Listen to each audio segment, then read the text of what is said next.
చేయడంలో ఇప్పుడు ప్రస్తుతం ఎలా కావాల్సి వస్తుందంటే నువ్వు రాహుల్ గాంధీ గొప్పోడు ఆయన అద్భుతమైనటువంటి వ్యక్తి అని ఆలోచించి చెప్పాలి ఒకటి, లేదా మోడీ గొప్పోడు అని ఆలోచించి చెప్పాలి. అంతేగాని నిజమైన ఎనాలిసిస్ వాళ్ళ జనానికి అక్కర్లేదేమో అనిపిస్తుంది కొంతమంది వ్యక్తుల మనస్తత్వాలు చూస్తుంటే.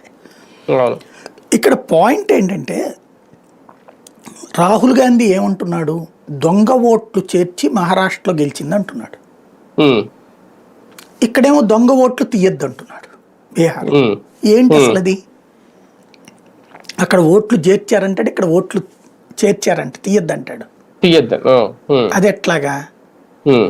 ఓట్ల చేరిక అతను చెప్పే ఆరోపణల్లో వన్ ఆఫ్ ద పాయింట్ ఏంటంటే 5 ఏళ్లలో 4.5 ఏళ్లలో జాయిన్ అయిన ఓట్ల కంటే చివరి 6 నెలల్లో విపరీతంగా జాయిన్ అయినాయి ఓట్లు. మంచి పాయింట్ అది. ఇది చాలా గొప్పగా అనిపిస్తుంది. మామూలుగా న్యూట్రల్ వాళ్ళకు కూడా సమగ్రమైన విశ్లేషణ చేయకపోతే మనం మోడీ మీద ద్వేషంతోనో లేకపోతే మనోళ్ళు ఓడిపోయారన్న కోపంతోనో ఆలోచిస్తే అది కరెక్ట్ అనిపిస్తుంది. కానీ మీరు ఆలోచించండి, మనం 4.5 ఏళ్ల పాటు రోజు ఓట్ల గురించి చూసుకుంటామా? మన ఓటు ఉందా లేదా? ఎన్నికల 6 నెలల ముందు ఓట్లు చేరడం అనేది ఏ రాష్ట్రంలోనైనా సహజమే. మరి అది కూడా ఎలాగుంటుంది, అక్కడున్న పార్టీల ఇనిషియేటివ్ మీద డిపెండ్ అయి ఉంటుంది. అవును.